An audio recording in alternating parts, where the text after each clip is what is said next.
Yo, what's going on guys? HyperX here, welcome back to another video for Splatoon 3, and today I want to talk about some of the things you need to know about this game. Of course, recently we had a chance to go over to Nintendo and go hands-on with a small portion of the game, ran through some story mode, played some turf war, and also played some Salmon Run. But in the grand scheme of things, we barely scratched the surface. There is so much new stuff in Splatoon 3 to look forward to, so in this video I want to recap some of the most noteworthy things. So if you guys do enjoy this, a like would be super appreciated.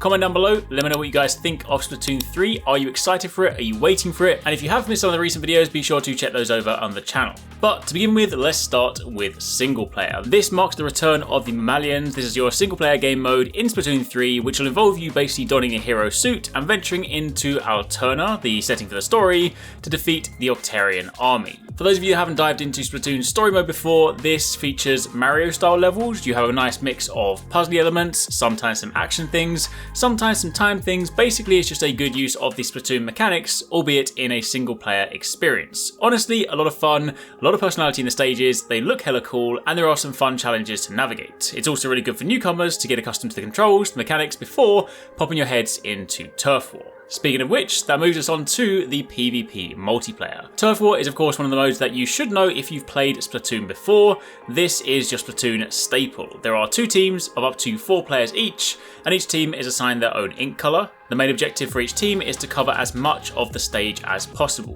Players may of course attempt to splat each other as well to temporarily avoid resistance or for defense, and each team has 3 minutes to spread ink around the stage. The team with the highest percentage of turf coverage wins the round. However, there is another new mode called the Tricolour Turf War, which basically pits 3 teams against each other, which is kinda nuts. Basically, absolute mayhem. However, in addition to this, we also have Anarchy Battle. Anarchy Battle is a new mode that replaces ranked battles from the previous games. It features all 4 modes from ranked battles that previously appeared, namely Splat Zones, Tower Control, Rainmaker, and Clown Blitz. And these are all on rotation alongside the returning rank system. If you want to be the best, then this of course is the mode you'll need to aim for. And there's going to be an even sweatier mode available after launch, so keep your eyes on that if you want to take this up to the next level. However, for those of you guys that want more of a PvE focus, then you also have Salmon Run. This is like your zombie horde mode.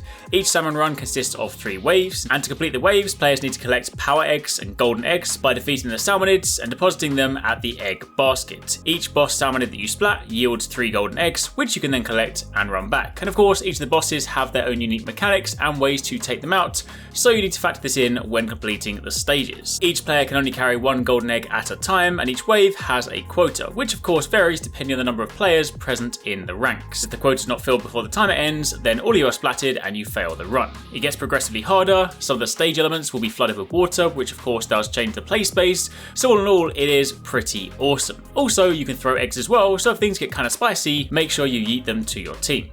Of course, with a new game comes plenty of new items, new weapons, new stages, new drip. The game features some really cool new weapons. The Splatana is one of my personal favourites. It is basically a paint katana, incredibly awesome, good for melee combat. You have the Stringer, which is your bow with detonating blast, which you can use to basically create some time-delayed explosions.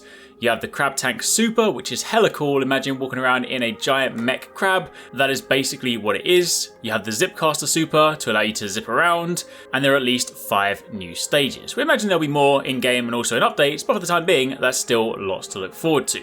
And then finally, the new mode they recently showed off in the Direct. Unfortunately, I didn't get a chance to try this myself, but I did still want to mention it in this video, and that is the Table Turf Battle.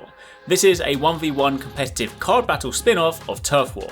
Players can ink different shapes with different cards, charge up power, then unleash it all at once with a special comeback attack. There are over 150 cards to collect, and at first every player will receive a starter deck, where players can collect cards, build decks, and battle their way up to the top. So, as you can see, Splatoon 3 has plenty of things to look forward to. Lots of style, lots of new modes, new items, new gear, lots of stuff to experiment with. So, hopefully you guys enjoyed this video. Hopefully this given you a glimpse as to some of the things you have to look forward to. If you have any more questions, by all means let me know in the comments down below. If you've missed some of the recent videos, be sure to check out one of these ones and keep it locked for plenty more.